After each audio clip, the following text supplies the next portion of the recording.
नमस्कार व्यूअर्स, मैं हूं अमीश देवगन और आप देख रहे हैं आर पार का आज का ये वीकेंड एडिशन।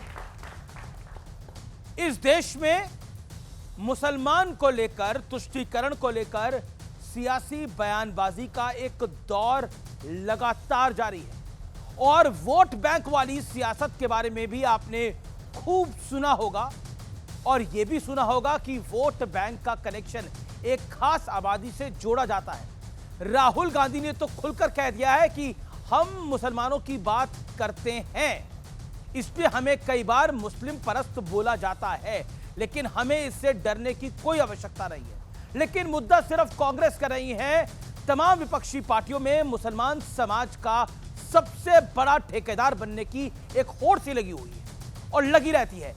क्या समाजवादी पार्टी, क्या ओवैसी, क्या राजद और क्या टीएमसी, इस रेस में शामिल पार्टियों की लिस्ट बहुत लंबी है। उद्धव सेना भी इसी में से एक है। लेकिन सवाल यह है कि क्या इस समाज को सिर्फ वोट के चश्मे से देखा गया है या वाकई इनके सुधार के लिए कोई बहुत बड़ा प्रयास हुआ है।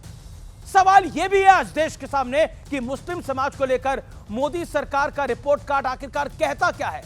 आज इसी पर जनता जनार्दन के बीच दूध का दूध और पानी का पानी में करने वाला हूं आर पार के इस बेहद स्पेशल एडिशन में। इस बड़ी पॉलिटिकल बहस में आज बड़ा मंथन करेंगे, बड़ा चिंतन करेंगे देश के मुसलमान के बारे में। आखिरकार इस देश का मुसलमान के साथ कौन सगा है और किसने ठगा है, क्योंकि इस दौरे हुकूमत में बहुत सी बातें हुई। कहा गया मोदी आएगा तो यह हो जाएगा, कहा गया अगर बीजेपी आएगी तो वो हो जाएगा, अटल बिहारी वाजपेयी आए कुछ नहीं हुआ, नरेंद्र मोदी आए कुछ नहीं हुआ। तो स्वागत है आपका आज की इस बहुत बड़ी चर्चा में।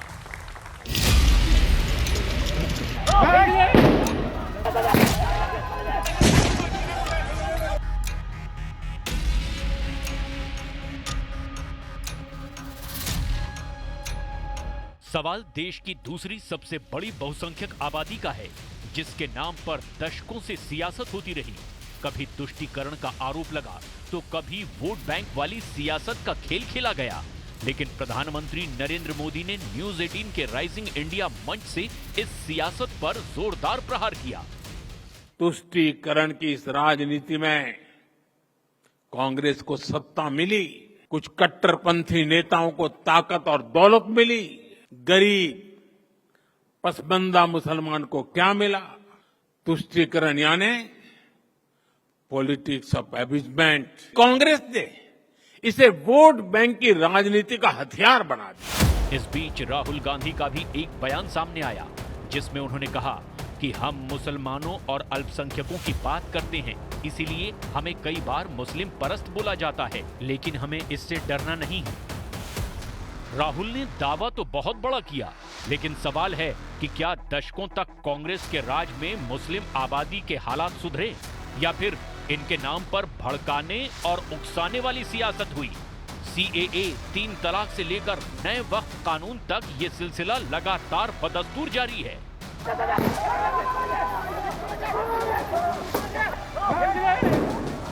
ये ममता बनर्जी जी की जो राजनीति है, ऐसा प्रतीत होता है ये पूरे भारत के लिए एक भविष्य में चुनौती बनने की तरफ आगे बढ़ रही है। दूसरी तरफ मोदी सरकार सबका साथ सबका विकास का दावा करती है, तो तथ्यों के साथ इस दावे की पड़ताल भी जरूरी है। देश को जानना जरूरी है कि मोदी सरकार की किस योजना में कितने मुस्लिम लाभार्थी थे। जनधन योजना 42% मुस्लिम लाभार्थी, पीएम आवास योजना 31% मुस्लिम लाभार्थी, उज्ज्वला योजना 37% मुस्लिम लाभार्थी, मुद्रा योजना 36% मुस्लिम लाभार्थी, स्किल इंडिया 23% मुस्लिम लाभार्थी। लेकिन सबसे बड़ा सवाल है कि मुस्लिम आबादी के लिए सबसे बेहतरीन फैसले किस दौर में लिए गए। तो जनता के बीच इस सवाल पर होगी देश की सबसे बड़ी बहस। मुस्लिमों को किस पर भरोसा, किसने दिया धोखा?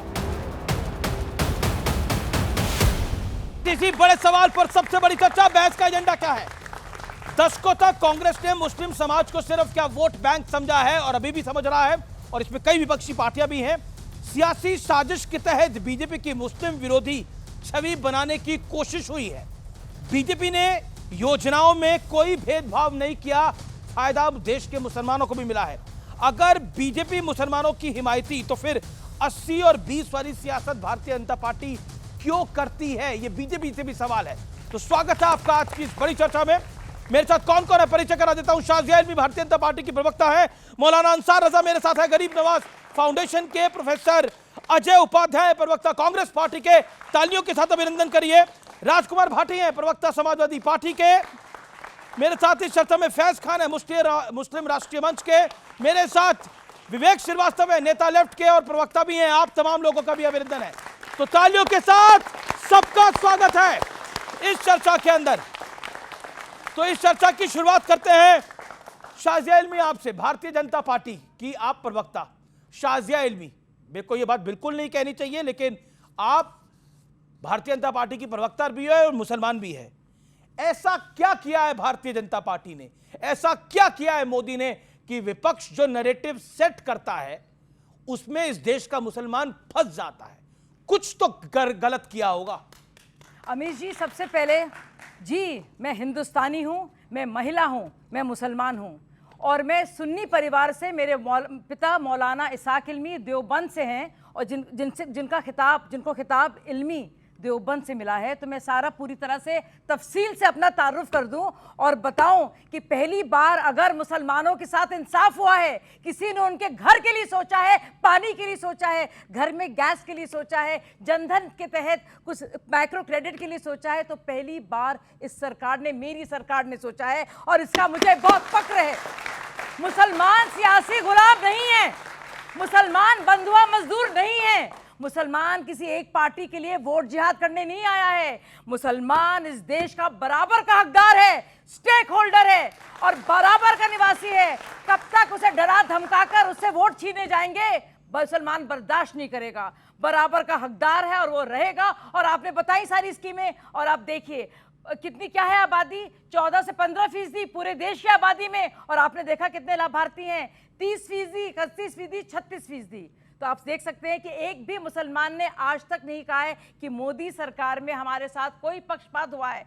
पीएम लेवल पर, सीएम लेवल पर, डीएम लेवल पर, तहसीलदार के लेवल पर, पटवारी के लेवल पर, ब्लॉक डेवलपमेंट ऑफिसर के लेवल पर। नहीं, मैं आऊंगा, मैं बोलूंगा नाइंसाफी क्या क्या हुई है, नाइंसाफी के बात पे भी आऊंगा। अजय उपाध्याय प्रोफेसर साहब, एक सवाल बहुत साफ गोई से इसका जवाब दीजिएगा। राहुल गांधी का ये जो बयान है, ये ऐसा माना जा रहा है कि विपक्ष के वोट बैंक में सेंधमारी का खेल है, क्योंकि मुस्लिम यादव का समीकरण बिहार में बनता है, उत्तर प्रदेश में बनता है, मुस्लिम दलित का समीकरण बनता है, तो वो समीकरण साधने के लिए है। क्या इस देश के मुसलमानों को हर बार ये डराया जाएगा, गुजरात से लेकर देश तक, डर जाओ मोदी आ जाएगा? अब तो मोदी 25 साल से सक्रिय राजनीति में है, कभी सीएम तो कभी पीएम, कुछ नहीं हुआ इस देश के मुसलमान को। आपने बड़ी अच्छी शुरुआत की है कि कोई नहीं सगा जिसे मोदी जी ने नहीं ठगा। शुरुआत यही है, मैं मानता हूं मोदी जी ने सिर्फ ठगने का काम किया। और कोई नहीं सगा में सिर्फ मुसलमान की बात मत कीजिए। किसान, युवा, नौजवान यहाँ बैठे हैं, रोजगार के नाम पे इनको ठगा, किसानों को 3 काले कानून देकर के ठगा, इसी तरह से देश के दलित, कमजोर, महिला, सबको ठगने का काम किया। अब बात आती है कि तुष्टीकरण की बात या संतुष्टीकरण की बात। मोदी जी जाते हैं, देखिए ना, बड़े लंबे लिस्ट हैं। शेख जायद मस्जिद में गए, कहाँ है ये है यूएई में। मुल्तान काबूस मस्जिद में गए, ये कहाँ है? ओमान में। चुलिया मस्जिद में गए, सिंगापुर में। इस्तिकाल मस्जिद गए, ये है इंडोनेशिया में। मुस्लिम देशों के लोगों का तुष्टीकरण करने का काम मोदी जी ने बहुत अच्छा किया। पर इस देश के अंदर जब मुसलमानों की बात आएगी तो मुसलमानों के साथ क्या व्यवहार होता है? अरे भाई ध्यान रखो, मंगलसूत्र तुम्हारे छीन लेंगे ये लोग। ये किसने कहा? देश के प्रधानमंत्री जी ने बड़े चुनावी सभा में कहा। 20-80 की बात कौन करता है? गर्मी चर्मी निकालने की बात कौन करता है? कब्रिस्तान और शमशान की बात कौन करता है? पूरी माजरत के साथ, पूरे सम्मान के साथ प्रोफेसर साहब, पूरा गुजरात देख रहा है। गुजरात में डराया कि नहीं डराया? नहीं, गुजरात में देश में डराया, देश में डराया, लोगों ने कराया। पहली बात, नरसंहार कौन कराया? नरसंहार हुआ। इसके अलावा वही नहीं, संबल में कौन डराता है? सुनिए ना, संबल में कौन डराता है? नागपुर में कौन डराता है? करावल नगर और सुल्तानपुरी जो इस देश के राजधानी है, वहां पे कौन डराने का काम किया, ये पूरा देश जानता है। विवेक जी, अभी जैसे ही उन्होंने बोला हाँ नरसंहार किया गुजरात के अंदर, देखिए गुजरात की कहानी 2002 की है और उस कहानी में बहुत सारी कहानियां हैं जी। तो उसको सिर्फ एक नरसंहार से जोड़ना, उससे पहले गोधरा की ट्रेन में आग लगी थी उसको छुपाना, वो छुपाने का काम अब पूरा हो चुका है। अब उस पूरे मामले के अंदर सुप्रीम कोर्ट ने भी अपना जजमेंट सुना दिया है। अब भी आप उसी के नाम पर डराते हैं।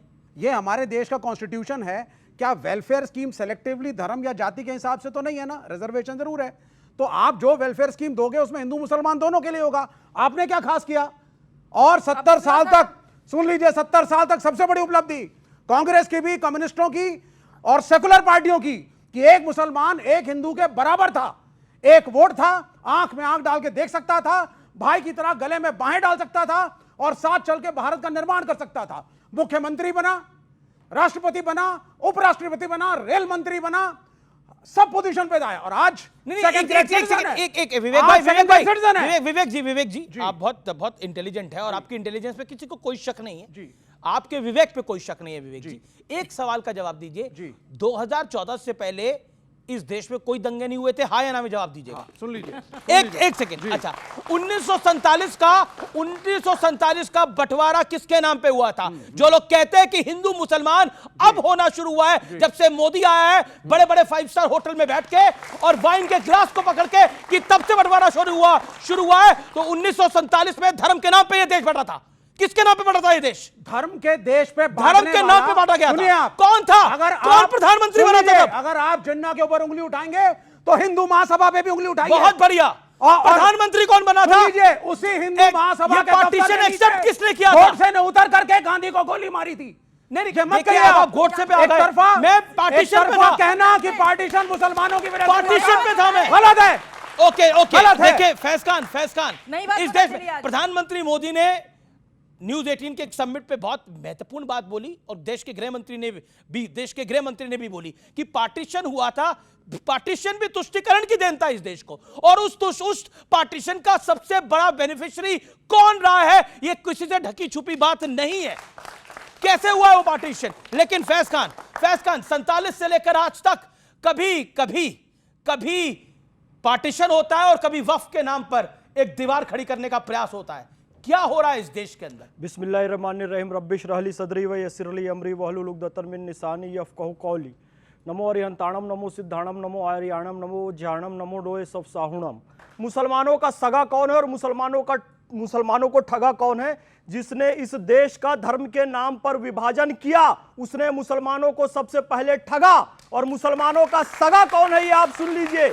जिसने कि 1986 में एक गरीब मुस्लिम महिला को उसका हक दिलाने के लिए इस्तीफा दिया, वो आरिफ मोहम्मद खान मुसलमानों के सगे हैं। वो किरण रिजिजू जी मुसलमानों के सगे हैं जो संसद में ये कहते हैं कि आज बौद्ध होने के कारण मुझे रोका जा रहा है, लेकिन मैं अपने मुस्लिम भाई बहनों को उनका हक दिला कर रहूंगा। वो मोदी जी मुसलमानों के सगे हैं। सुन लीजिए, जो संस्कृत में भी समझाया और अरबी में भी समझाया, अल हिकमतो ज़ाल्लतुल मोमिन फहसो वज़दहा अहक्को बिहा। दुनिया में जहां भी ज्ञान मिले उसे प्राप्त करना हर मुसलमान का हक है। वो मोदी जी जिन्होंने कहा तलवार छोड़ दो, एक हाथ में कुरान और एक हाथ में कंप्यूटर लो, और यह बताया कि तलवार से इस्लाम को फैला दो जहां में। कुरान में ऐसा कोई पैगाम नहीं है। इस्लाम तो है अमन और इंसाफ का मजहब, जो तलवार से फैले वो इस्लाम नहीं है। उन्होंने यह बताया कि तुष्टीकरण वाली टोपी पहनने और पहनाने की राजनीति खत्म कर दो। सियासत के मंच पर उन्होंने इबादत की टोपी नहीं पहनी। वो मोदी जी हैं जिन्होंने ताहूर राणा और आमिर अजमल कसाब को तुष्टीकरण नहीं किया, मुसलमानों से नहीं जोड़ा। मोदी जी वो हैं जिन्होंने उस्ताद बिस्मिल्लाह खान को भारत रत्न पाठ दिया। वो पार्टी है जिन्होंने एपीजे अब्दुल कलाम को भारत रत्न दिया और राष्ट्रपति बनाया। ये ड्रामा जो है ना, ये जो ड्रामा चल रहा है, उन्होंने राज्यपाल बनाया। शब्बीर बाबू को, जिन्होंने ऐनुल हुदा को, बेगम बतूल को पद्मश्री का पुरस्कार दिया, जिन्होंने ऐनुल हुदा को, बेगम बतूल को, अनवर जलालपुरी को पद्मश्री का पुरस्कार दिया। क्या ड्रामा, क्या आपने बोला क्या ड्रामा है? ये ड्रामेबाजी सुन लीजिए। अब आप ड्रामा क्या है? ड्रामा सुन लीजिए। ड्रामा बोलिए। प्रधानमंत्री कहते हैं जब उनके पास मुसलमान समाज के लोग गए गुजरात में और कहा साहब ये हमारी मुसलमानों की टोपी है, आप भी पहनिए, हमारी इज्जत अफजाई होगी, तो प्रधानमंत्री पीछे हट गए। लोगों ने अपमानित फील किया मुसलमानों ने, और ये आए हैं, देखिए साहब ये बैठे हैं, ये पीला पहनेंगे, ये भगवा पहनेंगे, ये हिंदू अरे बुद्धिस्ट सुनिए, जैन सुनिए। शास्त्रों का उच्चारण करेंगे इंप्रेस करने के लिए। आप बोलिए हिंदू राष्ट्र की impressed हैं हम। संघ की हम सोच गलत है। impressed हैं। अगर कोई टोपी पहन लेता है तो वो मुसलमानों का जिसे कहते हैं मुसलमानों की ज्यादा चिंता कर रहा है। अंसार रजा, क्या आप इस बात से सहमत हैं? और बिल्कुल साफगोई से करिए, बहुत बड़ा विषय है आज और इस देश सुन रहा है आज इस विषय को। अमित जी, सबसे पहले तो आपका बहुत शुक्रिया कि बहुत दिनों के बाद आपने ये टॉपिक छेड़ा।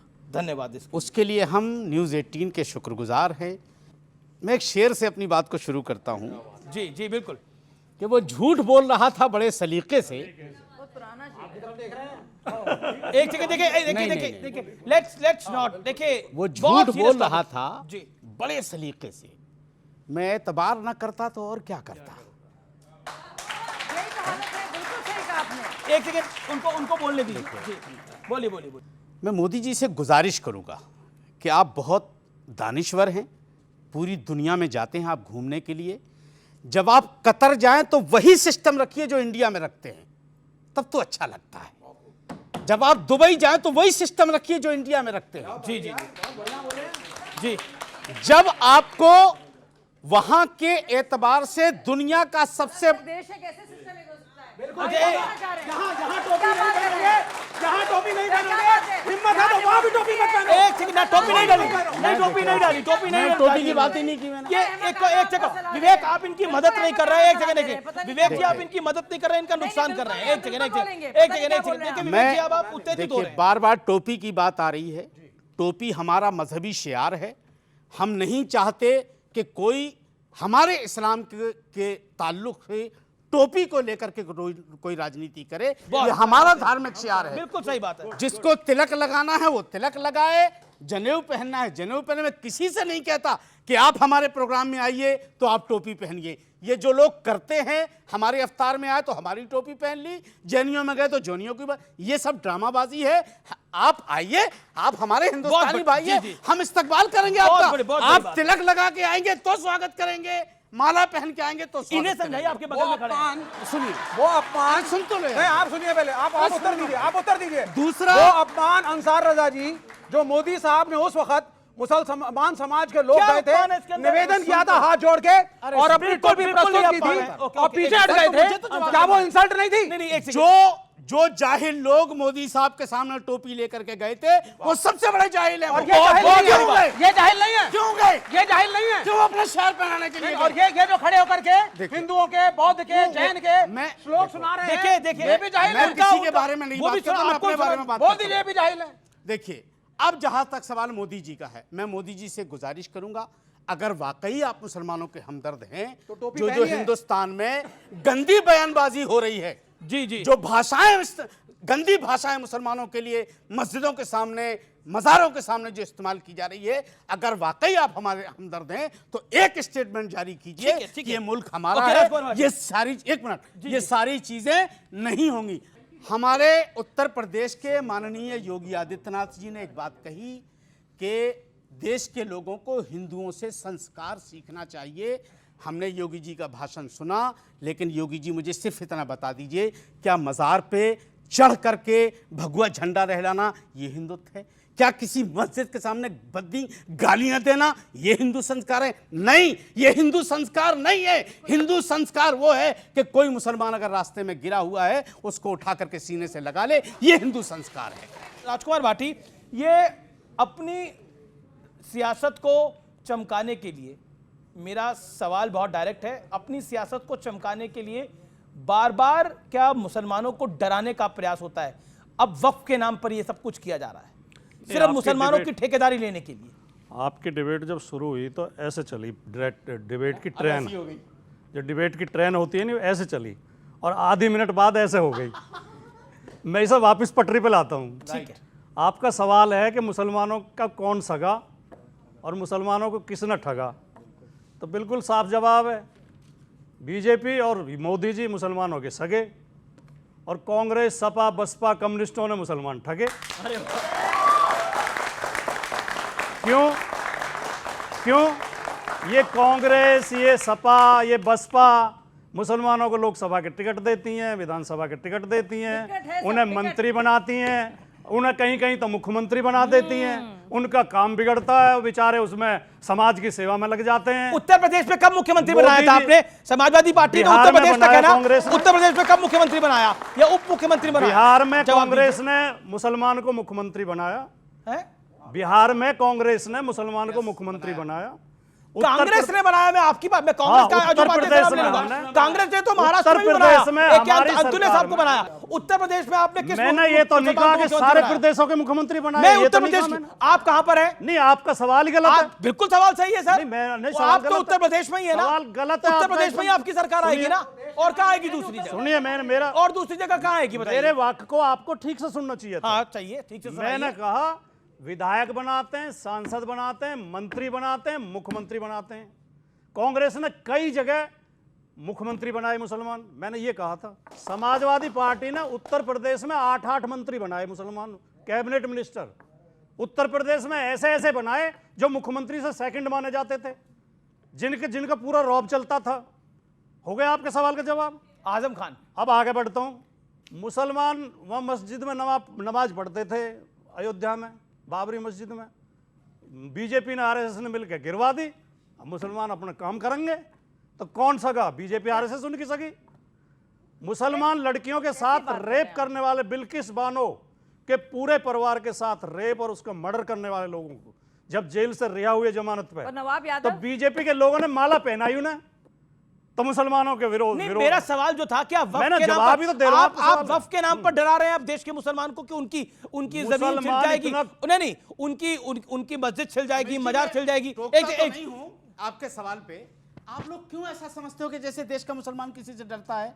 डराया जा रहा है तब से। कौन डरा सकता है? सपा आपने डरा मुसलमानों रही है। से पूछा कभी? आपने मुसलमानों से पूछा कि तुम डरे हुए हो? हमसे पूछा कभी आपने कि तुम डरे हुए हो? ये बार बार लेकर थे, तुम मुसलमानों को डरा रहे हो, तुम मुसलमान।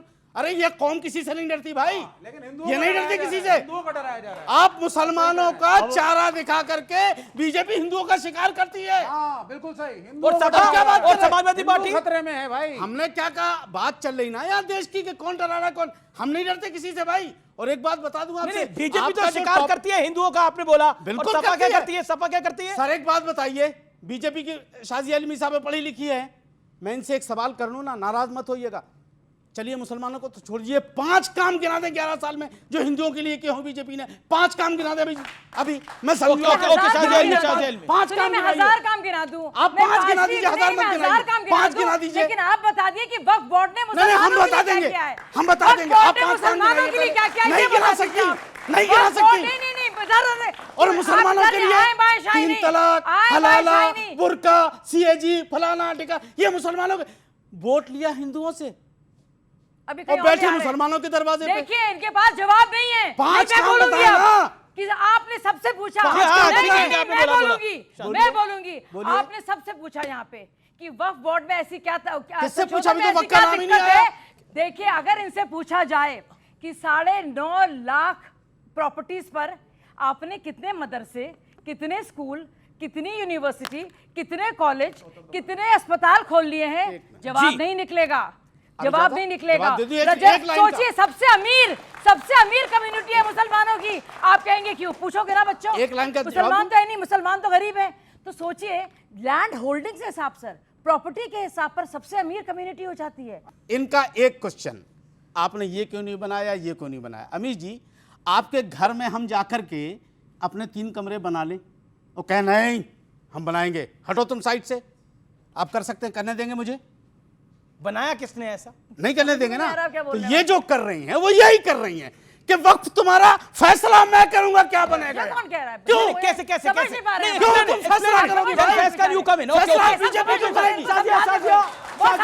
शाजिया शान, शान, बड़ा शान, आसान सा सवाल ओके, था, नहीं, मैं समझ नहीं, नहीं पा रही। बीजेपी क्यों फैसला आराम करेगी? से बोलिए। हमारी एक वक्त सेकंड, की जमीन, एक सेकंड। हमारी वक्त की जमीन बीजेपी क्यों फैसला करेगी? हम फैसला करेंगे ना, हम फैसला करेंगे। शाजिया शांत अनफेयर हो रहा है ये। आप क्यों फैसला करेंगी? हमारी जमीनें हम फैसला करेंगे ना। हाँ, काम होना चाहिए, जमीनें हैं, गरीबों की मदद होनी चाहिए। रेलवे की जमीन हो, वक्फ की जमीन हो, सेना की जमीन हो, जमीन का जर्रा जर्रा हिंदुस्तान का है, कोई तेरा या मेरा पर्सनल किसी का नहीं है। एक बात हिंदी में समझ लो। और दूसरी बात मैं आपको बताता हूं, भारतीय जनता पार्टी निर्णय नहीं कर रही है, बहुमत से चुनी हुई सरकार निर्णय कर रही है, संविधान के अनुसार कर रही है और सेंट्रल में कानून बनाकर कर रही है। लोकसभा में पास हुआ, राज्यसभा में पास हुआ और राष्ट्रपति द्रौपदी मुर्मू जी ने हस्ताक्षर किया, तब बनाया गया है, किसी की पर्सनल नहीं है। आपने ये कहा राजकुमार भाटी सक्षम है अपना जवाब देने के लिए। देते हैं, विवेक आप करें, मुसलमानों को राजनीति में आगे लाते हैं। साहब आपने कैसे मुसलमानों को राजनीति में आगे लाया, सुनिए। आजम खान, अतीक अहमद, मुख्तार अंसारी और जो मुसलमानों के सगे हैं उन्होंने आगे लाया। डॉक्टर एपीजे अब्दुल कलाम उन्होंने आगे लाया। आरिफ मोहम्मद खान। तो अंतर विचारधारा का साफ नजर आता है। हम कसाब की विचारधारा नहीं, कलाम की विचारधारा वाले हैं। आप बहुत अच्छे आदमी लगते हैं मुझे और पढ़े लिखे भी लगते हैं। मैं आपसे माफी के साथ कहना चाहता हूं, आजम खान के पैर की धूल के बराबर भी नहीं हो आप, जितना शानदार वो आदमी है। उस आदमी की आलोचना करने का आपको हक नहीं है। ये आजम खान को अतीक अहमद से जोड़ रहे हैं। आजम खान ने क्या आजम खान नेता है, शानदार नेता है। आजम खान एक देशभक्त और भाईचारे में विश्वास करने वाला, हिंदू मुस्लिम एकता का समर्थक नेता है। आजम खान के ऊपर कोई ये फर्जी मुकदमा दायर करे बीजेपी की सरकार ने, हमारे नेता को बदनाम करोगे आप। आजम खान वो नेता है जिसने मुसलमानों की सबसे ज्यादा जमीन ली है। कौन सी जमीन ली है? कौन सी जमीन ली है? मुझे बोलने दीजिए। मुसलमानों के लिए यूनिवर्सिटी बनाई है आजम खान ने। उसमें पैसे खाया है। हाँ, वो यूनिवर्सिटी बनाई बच्चों को पढ़ाने के लिए, फ्री में शिक्षा देते हैं बच्चों को। बोलने दीजिए। क्या बात कर रही हो आप? आजम खान वो शख्स है जिसने इतनी जमीन ली है कि शिया वक्फ बोर्ड ने बाकायदा वो जमीन वापस लेकर बाकी मुसलमानों को, जो मजलूम मुसलमान थे, वापस दी है। फैज खान को कहा गया कि आप पैरों की धूल के बराबर नहीं है आजम खान की। आजम खान के बारे में कुछ फैक्ट सामने रखने जरूरी है। जयप्रदा के अंग वस्त्र की पर टिप्पणी करी थी आजम खान ने। एक सेकेंड मैडम, अंग वस्त्र पर टिप्पणी करी थी, इनर वियर पर जयप्रदा की टिप्पणी करी थी। उसके बाद आजम खान ने बोला था ये जो अंबेडकर है ना, इसका जो निशाना जाता है, जहां इसका निशाना जाता है वहां तक इसी की जमीन हो जाती है, यह कहा था आजम खान ने। इसके अलावा आजम खान ने क्या कुछ किया है, क्या कुछ कारनामे किए हैं, यह मुझे बताने की आवश्यकता नहीं है। कोई भी आज के इंटरनेट के जमाने में जाके पढ़ सकता है आजम खान किस तरह का व्यक्ति था। उस आजम खान को बोल रहे पैर की धूल के बराबर नहीं है। आजम खान आपके लिए नेता होगा, आपके लिए अतीक अहमद भी नेता होगा भाई। उसके कुत्ते से मिलते थे आप लोग जाकर, ये सत्य है। बिल्कुल जवाब का मौका दे रहा हूं। उसके कुत्ते से मिलते थे जाकर। मुख्तार अंसारी आपके लिए नेता होगा, उसके भाई को तो अभी तक आपने सांसद बना रखा है। उसके बेटे ने क्या बोला था, हमारी सरकार आ जाने दो, एक भी पुलिस अफसर का तबादला नहीं होगा, पूरा हिसाब किताब होगा। क्या हिसाब किताब करता हो आकर? मतलब तुष्टीकरण की पराकाष्ठा यह है कि इस देश के मुसलमानों को कभी बाबर के साथ, कभी औरंगजेब के साथ, कभी मुख्तार अंसारी, अतीक अहमद और अब आजम खान के साथ जोड़ते हैं आप लोग। और एक सामने सच्चा देशभक्त मुसलमान खड़ा हुआ है, उसे आप कहते हो पैरों की धूल के बराबर नहीं है। ये तुष्टीकरण की पराकाष्ठा है। प्रोफेसर साहब, गृह मंत्री अमित शाह ने बोला कि पार्टीशन हुआ, वो पार्टीशन भी तुष्टीकरण की देन था और उसका बड़ा फायदा कांग्रेस पार्टी को हुआ, कांग्रेस पार्टी के परिवार को। देखिए, अमित शाह जी को सही में थोड़ा और पढ़ना लिखना चाहिए था, लेकिन मैं इस पर कुछ नहीं कहूंगा। जो वक्फ करके पूरा वक्फ बोर्ड जो कानून आया था उस पर चर्चा कर रहे थे, तो उनसे मैं ईश्वर से प्रार्थना करता हूं कि उनको वाकई सद्बुद्धि दे कि तुष्टीकरण की राजनीति और देश में जो बंटवारा हुआ, ये सब जानते हैं देश में बंटवारे के लिए कौन जिम्मेवार था। अंग्रेज जिम्मेवार थे, हिंदू महासंघ जिम्मेवार थी और जिन्ना जिम्मेवार था। हिंदू मुस्लिम जो तुष्टीकरण की राजनीति मुसलमानों के लिए या हिंदुओं के लिए किसने किया? अंग्रेजों ने किया। अब बात आ रही थी कल जो आपने चर्चा की है, अरे भाई आप कहते हो कि सत्ता ले लिया, गांधी को आप कहते हो कि उन्होंने सत्ता ले लिया। गांधी ने इस देश में अपनी जान की लगाई और किसने उनकी जान ली सबको पता है। वो जान देकर के इस देश को आजादी दिलाई। नेहरू ने 11 साल जेल में रह करके इस देश को आजादी दिलाई। कांग्रेस के हजारों कार्यकर्ता जान दिए और तब जेल में रह करके तब ये देश को आजादी मिली। आज आप आजादी पर प्रश्न लगाते हो और तब आप क्या कर रहे थे? आपके लोग जो है उन्हीं अंग्रेजों की गुलामी करने में और उनके साथ रह करके भारत छोड़ो आंदोलन का विरोध कर रहे हैं। पार्टीशन के वक्त क्या धार्मिक बंटवारा नहीं हुआ था? ये लकीर कमरे में बैठकर इसने खींची थी, क्योंकि मेरा खुद का परिवार पाकिस्तान के सियालकोट से आया हुआ है। उस दर्द को, उस पीड़ा को मैं समझता हूं। कमरे में बैठकर से लकीरें नहीं खींचती जनाब। उसके लिए कौन जिम्मेवार था? कौन जिम्मेदार था? हिंदू महासभा जिम्मेदार थी। किसने करी थी? जिन्ना जिम्मेदार था। हिंदू महासभा सरकार में आई थी। देश को बंटवारे के लिए अंग्रेजों की वो कुनीति जिम्मेदार थी और देश के स्वतंत्रता में कांग्रेस के लोगों ने, लाखों लोगों ने अपनी जान गंवाई। ये आपको याद नहीं है? पार्टीशन से वक्त तक, यानी 47 से 2025 तक पार्टीशन से वक्फ तक, और क्या आज भी यही आपको लगता किया जा रहा है है? वही ये एक लोग ही आज है? भी वही कर तुष्टिकरण, रहे हैं। तुष्टिकरण और तुष्टिकरण। जवाब आज भी वही कर रहे हैं जो गृह मंत्री अमित शाह ने कहा ये और प्रधानमंत्री मोदी ने कहा। और आज भी देखिए तुष्टिकरण की पराकाष्ठा ये है, मुझे चरणों की धूल भी कहा जा रहा है। मैं स्वीकार कर लेता, अगर मुझे रस खान और अशफाकुल्ला खान के चरणों की धूल कहा जाता तो मैं उसे स्वीकार कर लेता। लेकिन तुष्टिकरण की पराकाष्ठा ये देखिए कि जब हम भारत माता के बारे में कोई अपमानजनक शब्द कहता है, गौ माता के बारे में कोई अपमानजनक शब्द कहता है, तो किसी के मुंह से कुछ नहीं निकलता है। आजम खान का केवल नाम ले दिया तो कितना इनको तकलीफ हो रही है आप देखिए। मैं निवेदन करता हूं, आदरणीय आजम खान जी, आदरणीय आजम खान जी, आदरणीय हाफिज सईद साहब, आदरणीय ओसामा जी, मैं मानता हूं ये सब आदरणीय हैं, ठीक है। और सुनिए, भारत माता डायन नहीं हो सकती, भारत माता की जय होगी, भारत माता जिंदाबाद होगा, भक्ति की पूजा नहीं होगी, मार्क्स लेनिन नहीं चलेंगे, नक्सलवाद बिल्कुल गलत है, बिल्कुल गलत है। इनको बोलिए भारत के आजम खान क्योंकि मुसलमान है, इस देश का नेता अरे है, मैं भी मुसलमान हूं, पॉलिटिशियन है। अशफाकुल्ला खान के चरणों की धूल हूं,